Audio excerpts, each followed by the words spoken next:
Absence makes the heart grow fonder, and how we've missed you. The J1 League GOALZONE Show is back. Just like opening day, all teams back on the pitch after the international break. Let's waste no time as we look at what's coming up. A full set of fixtures then, as Nagoya look to continue their perfect run at home against Tokyo. Gamba Osaka finally back in action, and Sanfrecce awaiting them in Hiroshima. Yokohama hoping to turn things around as they welcomed Reysol to their den. The only side yet to have conceded a goal, Sagan would be looking to continue their good form in Osaka. Cerezo themselves were on back-to-back clean sheets, and that would make goals a rare commodity in this fixture. Ollie Hogden has your commentary. Ishikawa, it's flicked on and it's put in! No, it isn't. Well, it looked just for a moment. It's insisting, Okubo, that there has to be another look at this. Thinks he's just beaten Park Il-gyu. Has he? That looks reasonably clear-cut, doesn't it? Continues on. Touched by Toyokawa. Nishikawa, he's done really well. And here goes the pace of Jun Nishikawa. Shoots, but it's comfortable for Park Il-gyu as Yoshito Okubo. Now Yuki Fujita with a long throw. Wang is almost put back in and fired over the top from Yuta Toyokawa.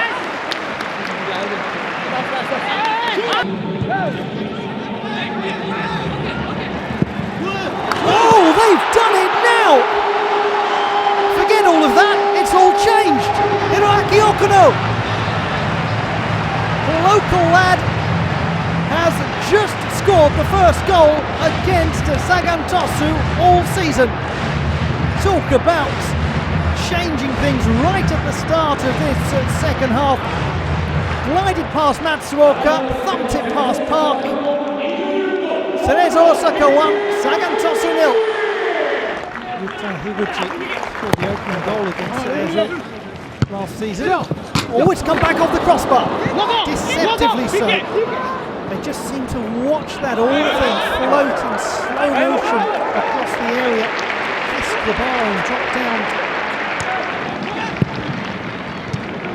What a good touch from Kiyotake. And again, it was reckless.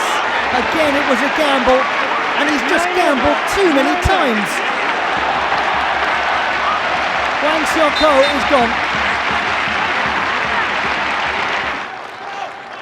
Also up is Tashiro. Tashiro goes towards it. It's going to be hit, and it's straight at the goalkeeper. Frustrated Sento. It was always going to take something very special to break through Sagan Tosu. It finishes Cerezo Osaka 1, Sagan Tosu 0. The Marinos seem to have found a good run in form lately, unbeaten in 6 in all competitions. Currently on a 3-game winning streak, they'd fancy their chances at home to Shonan this round, who sit just outside the relegation zone at this early stage. Here's Ollie once again. Here comes the corner, going all the way to Matsuda, and then cleared off the line. Saved again extraordinarily. And the whistle's gone. What a stop from Yohei Takaoka though. Well, it was Shuto Machino who knocked it back in. Machino first, then flicked on, and that is an extraordinary stop on the line from Daisen Maeda. Nakagawa. Doesn't he have a lovely ability to turn his way out of trouble? What a nice pass too to Daisen Maeda, who uses Elbert. Elbert has an overlap. Instead Elbert shoots. Ryuta Koike did a nice job of drawing attention away from Elbert. Iwata didn't use that efficiently. What can Nakagawa do? Nakagawa to an eye off the bar! Almost right at the conclusion of the half.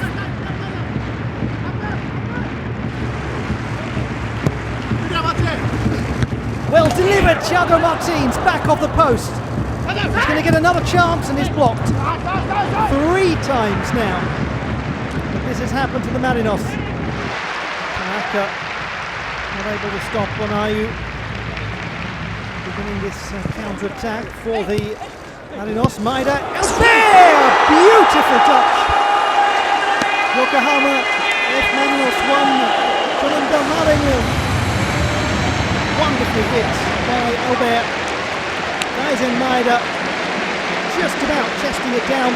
We'll say he meant exactly that. It wasn't the most controlled of touches, but it was a very controlled finish by Albert. His first goal for the Yokohama F Marinos. Better this from Shonan Bellmare. Here's Shota Kobayashi. Kobayashi's cross is superb. The finish is superb, and the game is level. What an impact the substitute has had. Shota Kobayashi. They go over to congratulate him on the quality of the cross, because really he made this an absolute piece of cake. Kobayashi just absolutely planted that right into the danger zone for Naoki Yamada. Just too much for Kida to bring under control, and that is a disciplined point from Shonan Bellmare. And the result of that is it's points shared here at the Nissan Stadium. Yokohama F Marinos 1, Shonan Bellmare 1. Sendai seem to be following their path of old, currently stuck in the relegation zone on a string of 4 losses. Their opponents, Vissel Kobe, would be missing Andres Iniesta, but would still be tough to beat. In fact, it was Kobe who went ahead, 15 minutes in, and a good through ball from Sergei Sampa.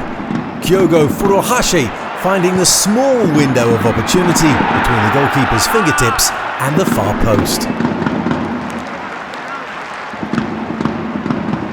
6 minutes later, and the visitors were 2-0 up. Ryoho Kikuchi heading home directly from the corner. 3 minutes for the break, and a fine first touch from Takuma Nishimura, but his left-footed shot just wide of the post. 10 minutes left and still 2-0 to the visitors. Nishimura, though, finding himself in an offside position as he squared to Chihiro Kato, who smashes that one home, only for it to be ruled out.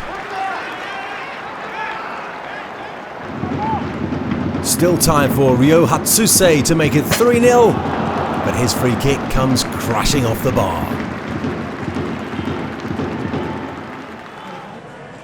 Over at the fortress of Nagoya, FC Tokyo were next in line to attempt to tear down the walls and break their perfect streak. The visitors' Brazilian strike force could seriously put the stoic backline of Grampus to the test.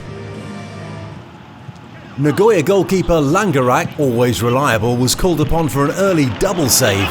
First from Diego Oliveira and then Kyosuke Tagawa.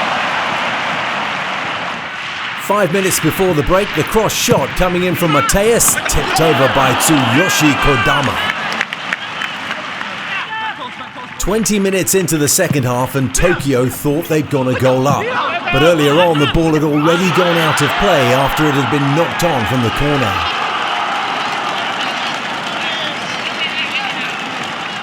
This one ended with no goals, and that was largely thanks to Tsuyoshi Kodama, who got his foot to this one in the 82nd minute. Back on the pitch after playing just one game in the first round, a tough task ahead for Gamba. Plus a lack of match fitness might work against them as they paid a visit to Hiroshima to play a Sanfrecce side that had yet to lose. Gamba with a chance from the dead ball just after the quarter-hour mark, but Thiago Alves' free kick straight into the hands of the goalkeeper. 8 minutes later, Alves from a similar distance, same result. Having withstood those two efforts, Sanfrecce came close just before the break. They had Higashiguchi to thank though. 0-0 at half-time. Breakthroughs were hard to come by and shots continued to rain in from distance. This time Toshihiro Aoyama. Final chance to snatch the points came in the 82nd minute. Gamba's Yuya Fukuda's shot just wide. 0-0 it finished. With Nagoya and Sagan dropping points, the leaders had a chance to strengthen their position. We check in at the Todoroki Stadium when we come back.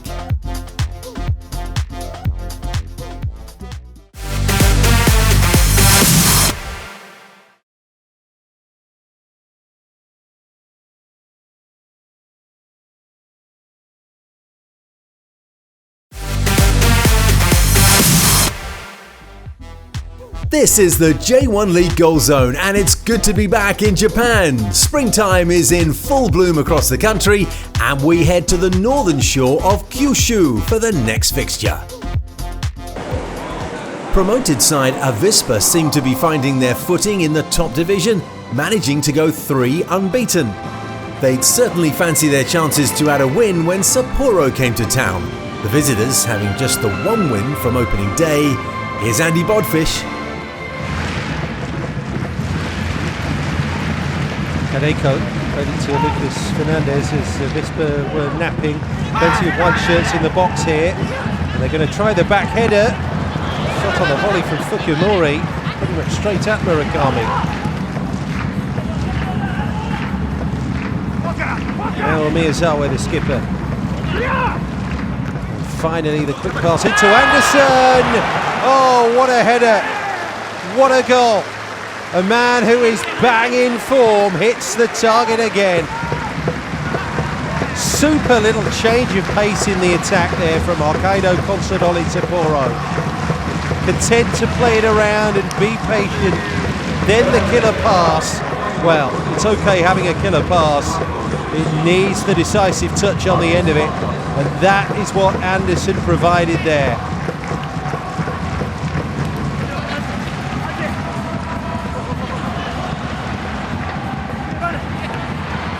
Header is tipped over, much better from Fukuoka in this second half.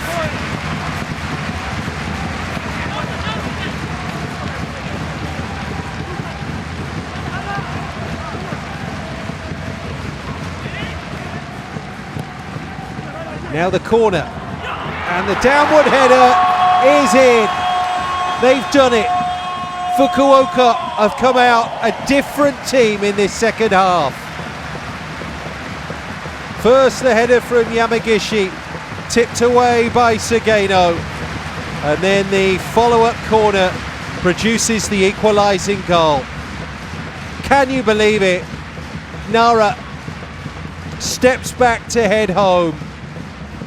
The man who's making his debut today for Avispa Fukuoka. He's done well there and finds the corner. A terrific goal and a terrific response from Consadole Sapporo and Akito Fukumori. So calm the way he weighed up his opportunities there on the edge of the box and then drove the low shot past Murakami. This is Shichi now. Little clip cross. There is one more. Oh, that's saved. Was it behind the line? That's what they're claiming. Sugeno's positioning did look a little suspect. He flapped at it. He's kept it out. That's what matters. Remember, we do have VAR in Japan this season.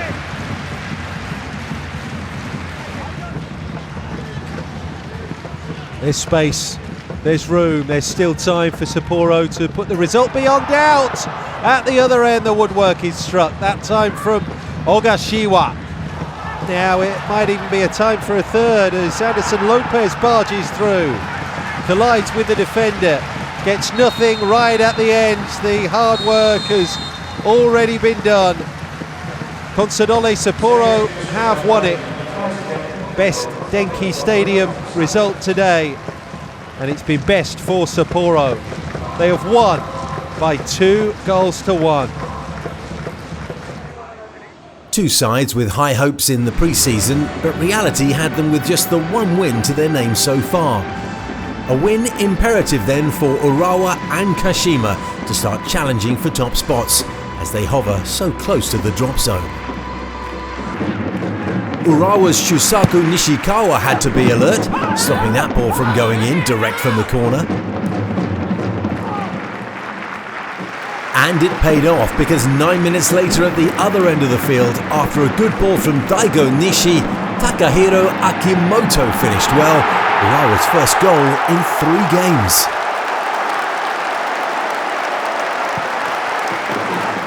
But Kashima would find an equaliser in time added on for stoppages in the first half. Ikuma Sekigawa's header over the head of the goalkeeper and into the far corner.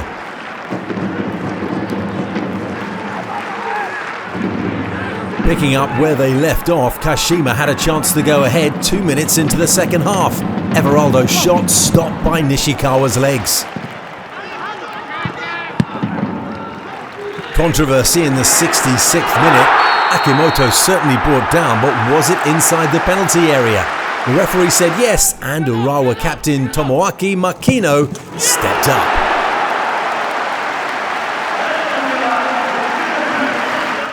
Four minutes later, and a big chance for Urawa to go 3-1 up.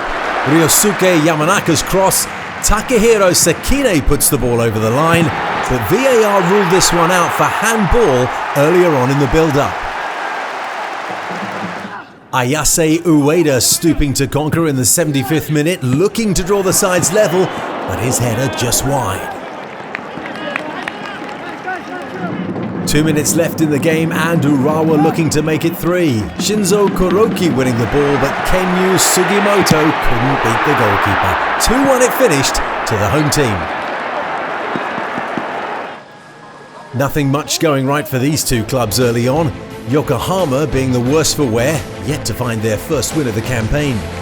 Kashiwa aren't much better, on a string of 4 losses, both sides really needing to steer their ship around. And with 7 minutes left before the break, Yokohama took the lead for the first time this season. As the ball's headed back across the goal, Masakatsu Tashiro makes it 1-0 to the home team.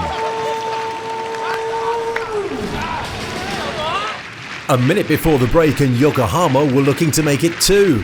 Wide open effort for Ryoja Man, but Kim Seung-gyu got his body in the way. And Kim would come to the rescue in stoppage time. Kohei Tezuka with the free kick, turned wide by the keeper.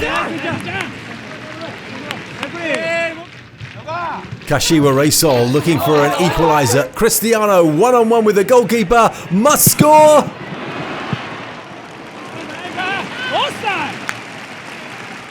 Taking advantage of that 2 minutes later, Yusuke Matsuo just missed a chance to put Yokohama 2 up. But Kashiwa kept driving forward. Takumi Kamijima gets his head to the dead ball, turned away by Yuta Minami. Searching for an equaliser in the 90th minute, Takuma Ominami's effort just goes over the line. The referee's wristwatch alerted him, and this one finished all square. Still leading the charge at the top, Kawasaki had scored 19 goals thus far, the most in the league. The champions had brushed themselves off quickly after dropping points to Kobe and will be looking to continue that goal streak against a plucky Oita. The home team's Kyohei Noburitsato with an early chance 7 minutes in, parried by the goalkeeper. But 6 minutes from the break, there was nothing the keeper could do about Kaoru Mitoma's bouncing finish, and that's 1-0 to Kawasaki.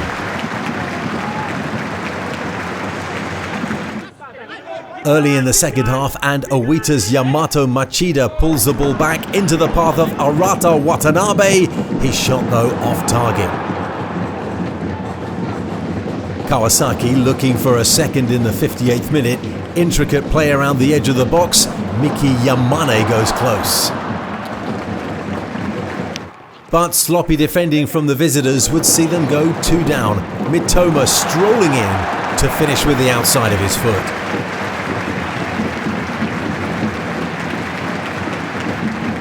And the outside of Mitoma's foot would be in play again, setting up Wakizaka, but his shot wide of the post. 2-0 it finished to Frontale.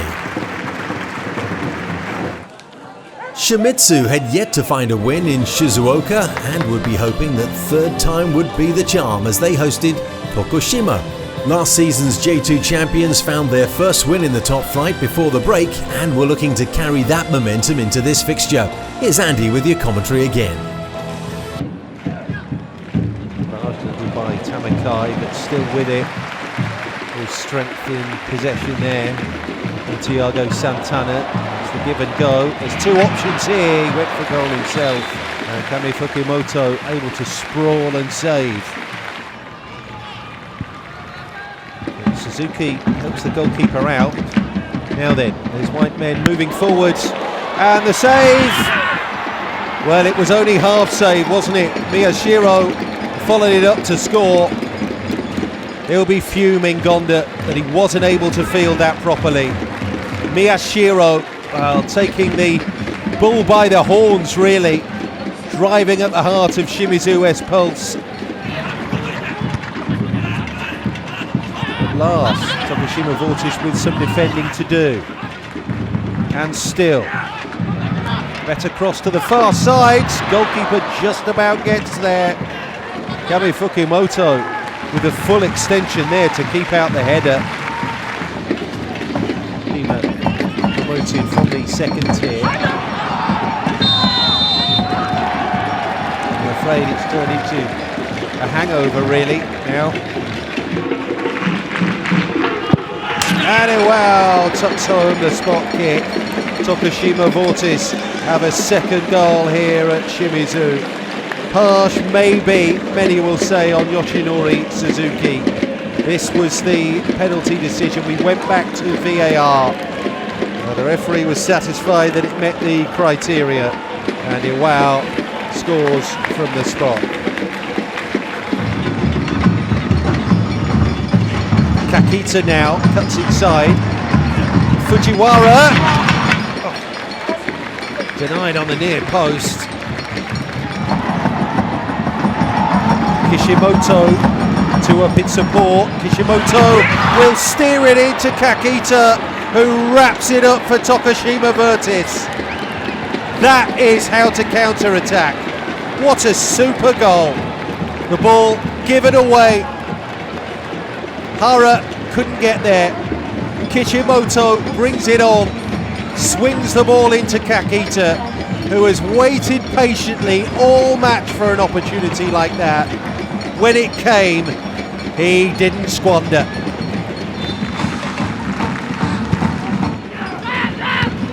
Corner, look to pick out orange shirts over on the far side of the penalty area. Comes back to Nakamura. Step inside, finds Santana. Still no consolation goal for Shimizu S-Pulse.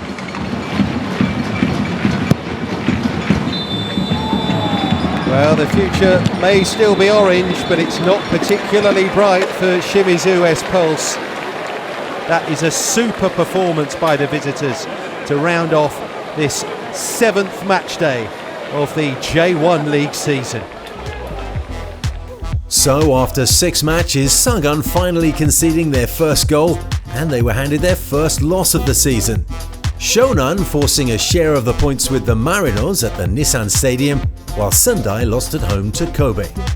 Nagoya saw their perfect streak broken, playing out a goalless affair with Tokyo. Gamba also ended their outing with no goals, and Yokohama took their first points of the season with a 1-1 draw against Kashiwa. Kawasaki maintained their position at the top then, with Nagoya right on their tails with a game in hand. Grampus dropping their first points of the campaign, but still remain unbeaten. A loss for Tosu sees them drop down a spot behind Cerezo. Yokohama finally get themselves off the bottom after that draw this round, and Vegalta now have the unfortunate honour of being in last place. But there's still a long road to get themselves out of the relegation mire. That wraps up this episode of the J1 League Goal Zone. My name's Steve Dawson, and we'll see you next time.